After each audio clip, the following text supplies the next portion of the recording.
I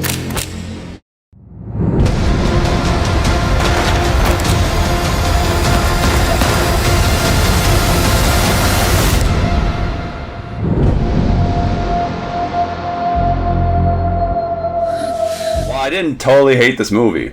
In fact, I don't hate this movie. That's quite an opening for a highly anticipated Japanese action film that everyone's been talking about, and I am that one dude who's like, I didn't like the movies until now. But hey, we're talking about Baby Assassins 3 today. World premiere. Or at least we just came back from watching the world premiere, right?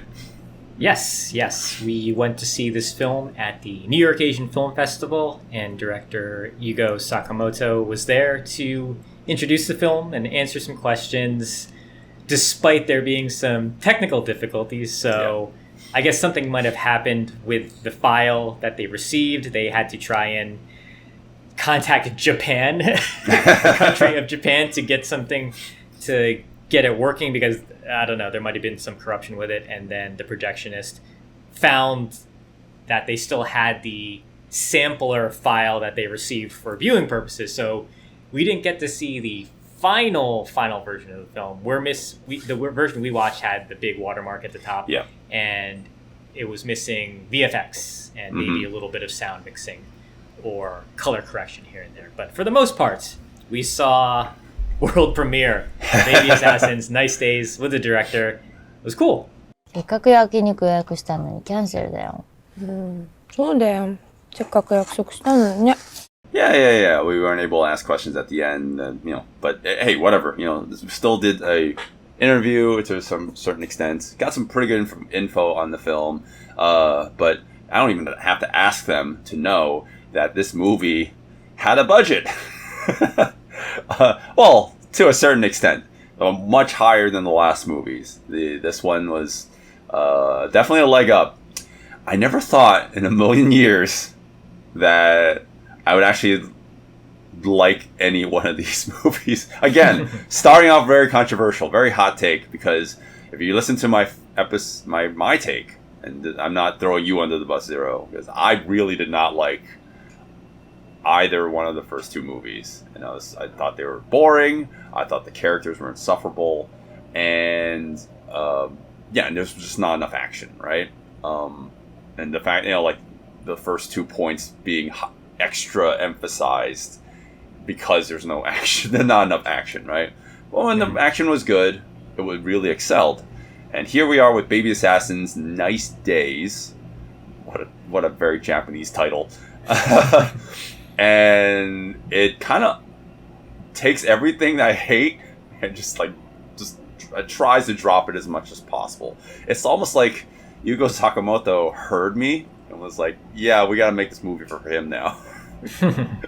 Yes, the movie does address, I think, a lot of the issues for people like yourself who don't like the movie. It addresses a lot of those things and streamlines a lot of what's going on with the characters in the story. So you have our returning actresses, Akari Takaishi and then Saori Izawa, as the titular Baby Assassins. They are the Gen Z, young, rambunctious girls who are operating under the guise of assassins who started out as high school kids. And now they're in their 20s and they're really acclimating to work-life balance. And the whole series has always been a metaphor for how the younger generation is really integrating into the workforce amongst their older peers. And this movie still continues that sort of storyline, with now having to deal with older coworkers, because they do indeed identify as Gen Z, and now they're dealing with some older female coworkers and a male coworker, and how they're just showing how different the generations are. And it's, I don't know, I like that stuff. I know you don't like the characters.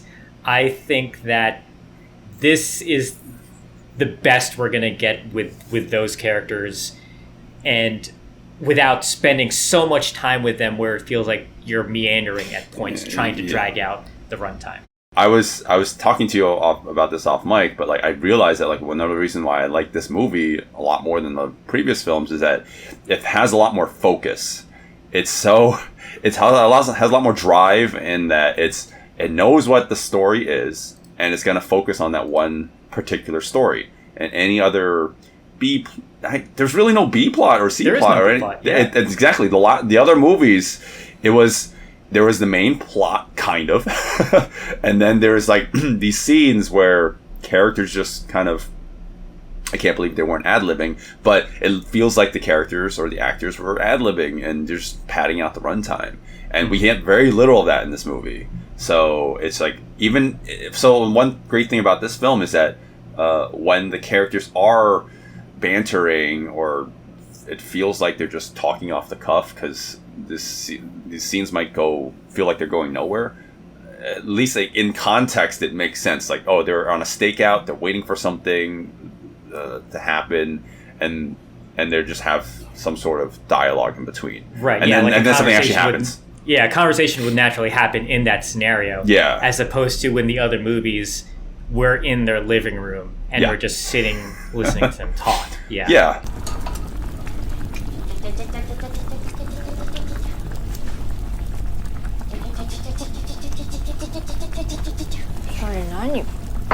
Right. I think the budget definitely helps because like they have more budget for action, so they were able to actually in this movie weave action more so throughout the film as opposed to with the last films we have to really wait until the end to get action, so that there's no weaving story points out of big set pieces because it's just all right. Well, let's just get to know these characters. Let's just do all that slice of life stuff. And at the end, we have our big final confrontation. Mm-hmm. In this movie, it's great. We have our new villain played by Sosuke Ikematsu, and he is this intimidating presence throughout because when you first meet him and Saori Izawa fights with him, she realizes that she is not his equal. Like the whole series is about her kind of being this not OP, but she's just this great fighter. And here she gets bested, and that just messes with her mentally. And you see that throughout the whole story up until the end. It's about her dealing with somebody who's better than her and how it shatters her confidence. Sure, yeah. The relationship between her and Akari, it gets tested because it's a lot of her really trying to help bring her out of that funk she's in. The first movie had Masanori Mimoto in it, and he was also like completely besting her. And thank God that this movie does not do the same route in terms of showing how Saori defeats, the adversary at the end, right? Because if they did that again, just take up a gun and just shoot him like point blank, even though you're like, on the complete losing end, like that would have been super anticlimactic. And thank God Kensei Sonomura finally figured out that we don't want to see that at the end of a fight. It's so anticlimactic.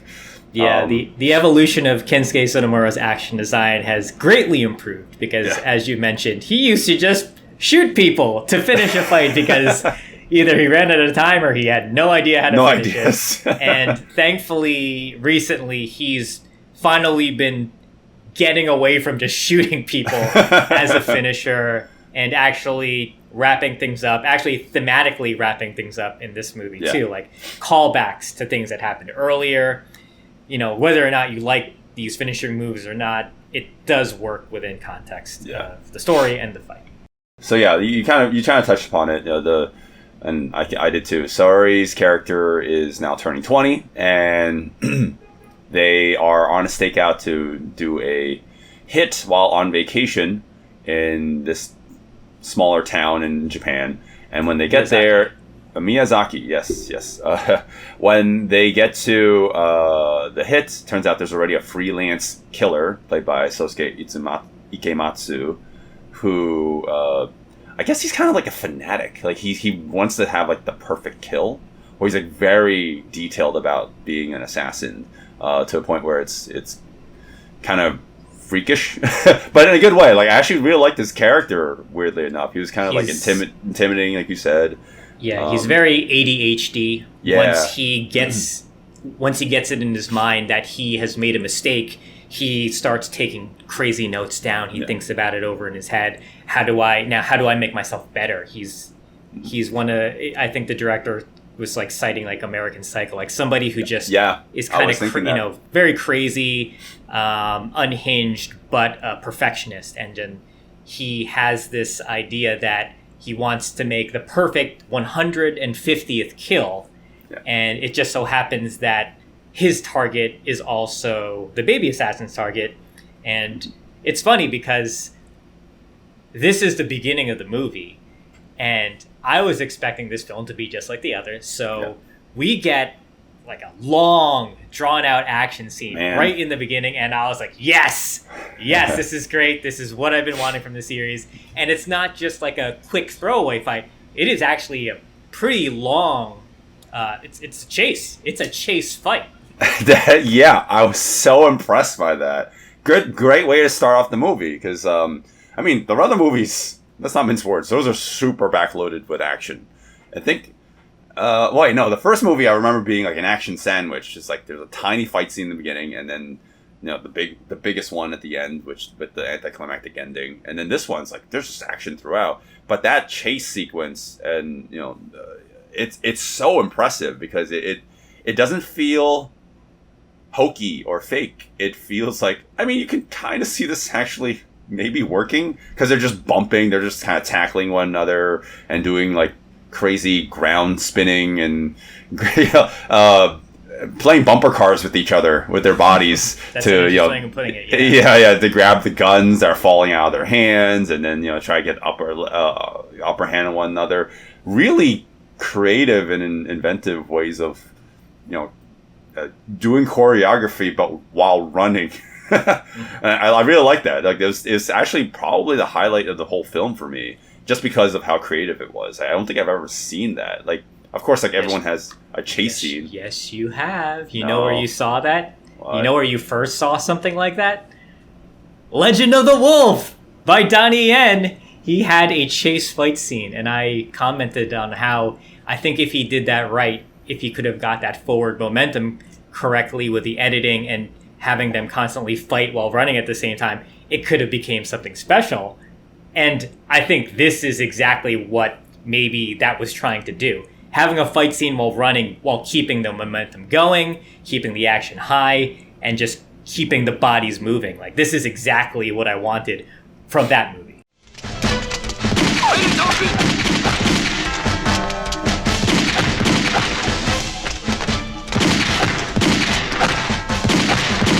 But not to take away from the other fight scenes in the movie. There's quite a bit in this film, and every one of them has at least like something to really latch onto.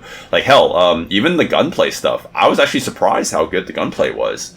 It's a huge improvement. Yeah, actually, it feels like it because in the other movies, especially the first movie, the gunplay stuff feels like filler. Yeah, mainly because Akari Takaishi, I believe. In that first movie, she doesn't really have so much action training. Yeah. In the second movie, you could see they gave her more stuff to do, so she's doing more of the tactical gun work, but it's very simple for her. And surprisingly, in this movie, they give her a lot more, and she looks great. She's obviously not up to snuff with Saori, but Saori was already doing stunt work before this, so obviously she can't get up to that level. Yeah. But it's so good to see her doing knife and gun work and a little bit of hand-to-hand stuff as well. Yeah. No, I was so stunned to see that Akari was doing so much more. It's like leagues above how much she was involved in the previous action films in the series. Like so much so that she's a active fighter in a lot of the fight scenes, and she's proactive in the final fight. I was not expecting that. I thought, because if you remember the last two movies, she's distracted and she's distracted or she's involved in another scene, right? She just somehow coincidentally or conveniently not involved in the final fight. And she's like, it makes sense, like she is trying to help Saori out.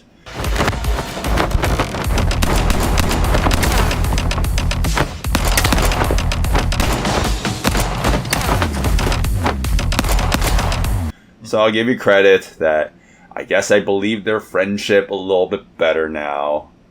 I mean, that's what you need to latch onto with these films. Like, yes, you can have really, really cool action, but I mean, I know you don't like these characters, but for me, because I like these characters, and surprisingly, their relationship is still growing, and what they're doing with them, it's still, for me, it still gets me. So when they're helping each other out at the end, and they're struggling and they're fighting for each other, I'm like, yes, I like these characters. I want them to succeed, and when they're getting hurt, it makes me sad, and I want them to overcome. This is exactly what I want with characters in fight scenes. Sure.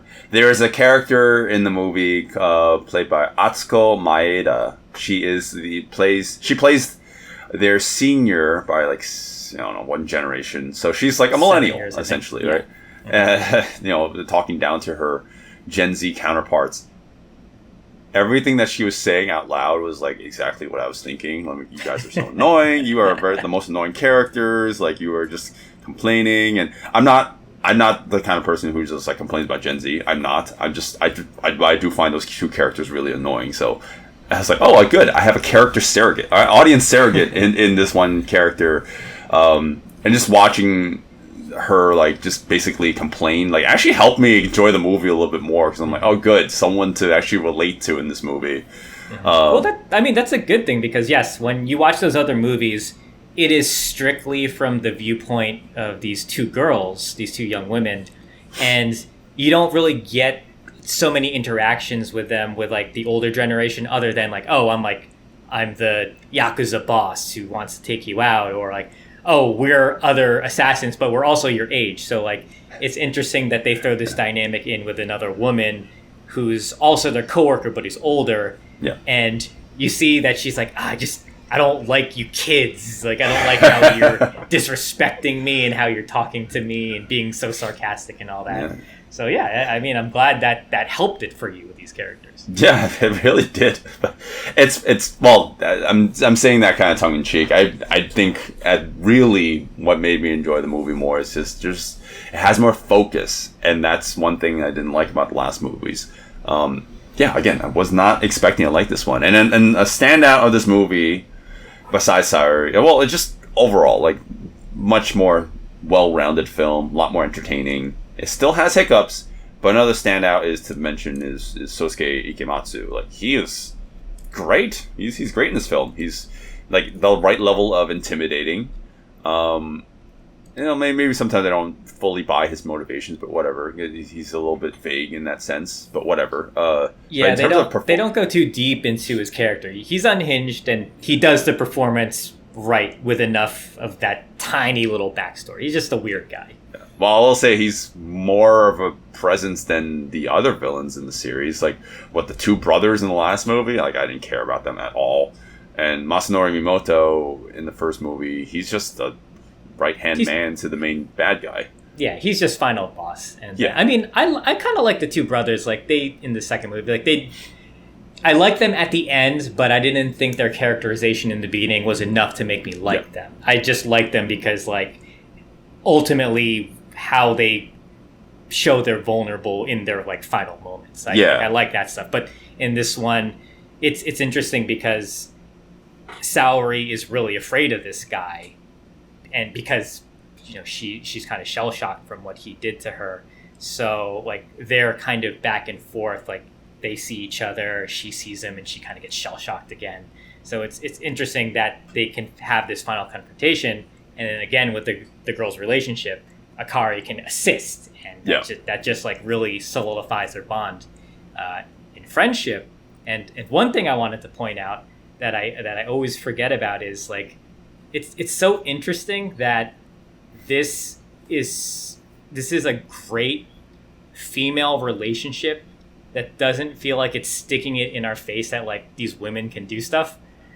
Like, sure. Like these girls are getting it done, but not in a way that needs to be blatantly shown to us that are getting it done. Like there are two girls that kick ass. I was like, oh, this is awesome. This is great. Okay, yeah, I guess I can get that. I mean, I enjoy it on the action front but again, I still don't like the characters. So whatever. That's just my bias. Right. Yeah. Well, I mean, because it's interesting because I feel like this is sort of an Asian thing. You get a lot of brotherhood, Japanese brotherhood, Hong Kong brotherhood, heroic bloodshed. It's all about men bonding. Yeah. And it's interesting because I feel like I don't see women bonding in action movies so often. Well, I mean, they're typically not the leads in those movies, right? Typically. Well, that's what I mean too. So I think it's cool that you got these two young women. They're bonding in a way that they're just friends. Like they're just really strong friends, and they really care about each other. And I never see that. So I like that this movie is showing that women can be friends.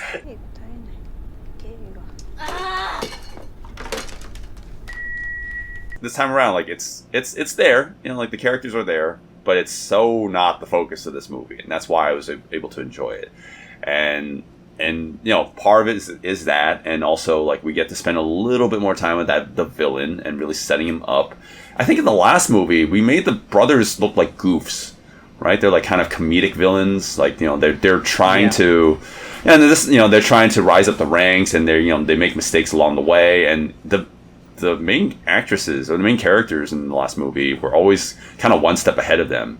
So I was like, all right, well, where's the menace? And then this time around, it's like, oh, the villain is always one step ahead of them. And I'm like, there you go. That is how you set up a villain. How did it take 3 movies to figure that out? Like this should be obvious. you want to up the stakes. And I feel that they did that, especially in the action department. Like, Kensuke Sonomura, he's been with this series from the beginning, and when you see what he does, like it's like in the first movie, everything just goes into that last action scene. Salary fighting Masanori Mimoto. It's just like lots and lots of choreography. It's fight scene. It's just full on fight scene, and it's great in this movie because we kind of alluded to before, but you get the fight scenes, but interestingly enough, there's a lot of fun gunplay going on. Yep. And I was saying how it felt a little secondary in those other movies, but now that Akari can fight, she can do lots more gunplay stuff. And man, when we get that final action scene, it's funny because there's a balance, right? They're hitting these great silhouettes when they're pointing their guns and when they're posing on screen. There's that danger of it becoming like a stage play, like, oh, I have to hit this pose or I have to hit this pose. Like it can look super like a superhero sort like of Shaw pose. Bros. Like Shaw Bros. Yeah, like they have to play to the back of the audience. But here it's still tactical, but they're hitting these really nice shapes. They're hitting these nice silhouettes. It's like we're going back to like Shaw Brothers type choreography. Sure. Like the shapes, right? If people think, oh, I like those shapes. Like it's because they're literally hitting shapes on screen. And here, that's actually what's going on. We're going back into silhouettes and shapes with the body. And I was like, oh, this is great. This is so cool to see. It's like very clear action direction. Yeah. And I think it's definitely, I don't know where this was previously. I feel like Kensuke Sonomura, obviously, like he does great work. I really love Bad City Hunter. No, Bad City. Bad City. Goddamn, I always bust up that name. But like I really love the choreography in that, and he's always able to make the performer shine, and I just I'm always very respectful of him for doing that. And then like again for Sosuke Ikematsu, I think you mentioned that he was Kamen Rider, right, in the latest Kamen Rider film. I think so. Yeah, that's what it says on his IMDb. IMDb, yeah. But yeah, like I didn't know anything about him, and we really made him look like a true menace, and like in terms of the action as well, and really like juxtaposed against Sayori. I mean, it's just a beating, and but like it's very cinematic in that way. Like you were just seeing how effortless Sosuke is, like kind of taking him on. I mean, as good as that is, and like we get to see some really fantastic choreography that come out of that. Very flowy, but at the same time very intense. I mean, there was moments where I was like, oh shit, like this is like super intense, and it looks like one character's about to get mortally hurt. And I was kind of surprised, and I was like, oh shit, like I'm actually like I feel like there's actually danger for one of these characters. which I didn't get that semblance from the previous movies. So like we did a really good job with the action choreography, or action design rather, to make you really feel like you're in it with the characters and you feel bad, you feel like the tension and the conflict. So yeah, I don't know. I had a really good time with the action. It ends a lot more conclusively and more satisfyingly than Kensei Sonora has done in, like whenever he has someone shoot someone, when they're on the losing end. But it still kind of ends in a way where I'm like, I'm not too satisfied with that. Like, not 100% satisfied. It's better, but it still feels like we could have had something a little bit more epic as a way of ending it. It just feels like, oh, that was kind of lucky. And I'm not gonna. I wouldn't say. Yeah, I know what you're talking about. It, like I kind of mentioned before, so I won't spoil it. But it's something that's in the beginning. It comes back around in the end. So it works in that way. But I do agree with you. I kind of wish there was a little more complication with how the final villain gets resolved, I guess you could say. Yeah. And I mean, it's, these action movies, the villain will get quote unquote resolved. So these are not spoilers. These are just how these movies work. But yeah, after that, I thought the movie would be over, and I was like, perfect. Put a ribbon on it. Movie's good. And then I don't know why, but we need to tack on another like 10-minute scene, and it was like I was immediately thrown back into my living room, and I was watching Baby Assassins 1 again. I'm like, oh my god, we didn't have any of these scenes throughout the whole movie. And now here it is, where there's just a static shot of it's that static camera, and they're sitting at a table, and they're waiting for other people to join them. They're waiting for their food. They're waiting for the drinks, and it's classic Sakamoto. Just like, I want to put a static camera down and let the actors do their thing. I don't want to cut too often. It's like, oh, you had us. You had us, Sakamoto-san. What are you doing? Yeah, because the movie was like showed a lot of restraint, and it's like, and had a higher budget. So I'm like, okay, you don't need these static shots anymore. But like, why? Why do you have to put it at the very end? And it drags on for so long. I was like, he couldn't help himself. He couldn't help himself, and maybe he just recorded it. It was like, I want to put this in the film. We filmed it. Might as well. But I was like, oh, it's so close. So freaking close to just ending it on a perfect note. But don't get me wrong, like throughout the whole movie, there are moments where like the characters are just being themselves and they're talking, but it's interspliced with, plenty of things that are happening in the story, so you're always invested. You're like, all right, they're talking a lot. If you don't like the characters like I do, you can bear with it a little bit better in this one, because like, all right, you at least know that this scene is actually leading to something, rather than like the first movie, which is like, holy shit, I don't even know what the hell most of that movie was even about. They can actually skip 90% of it and just go straight to the ending, and it's like, yep, that's when the story actually starts and ends. And then this one's like, okay, it's better paced. It's just overall a better movie. I'm very shocked that it came out as positive as I did. I thought I was gonna have to like get super high before I watched the movie, just to enjoy it. But like, I'm glad I didn't. It was a very fun, sober experience. That's Baby Assassin's Nice Day. I recommend it. I've kind of recommended the first movie, second movie more so, and this one's more of a high recommend, just because everything you said, they took the best of the last movies, and now it's just one cohesive story that you could sit through and be like, yes, I like this now. This works as a whole, minus them just taking a little too long for it to end. At the very end. Wait, we gotta wait for everyone to show up one at a time. Well, you know what? That ending, that's Yugo Sakamoto. That's him having his cake and eating it too. God. That's only funny if you actually watch the movies. And I don't have a clip, so just imagine what is going on there.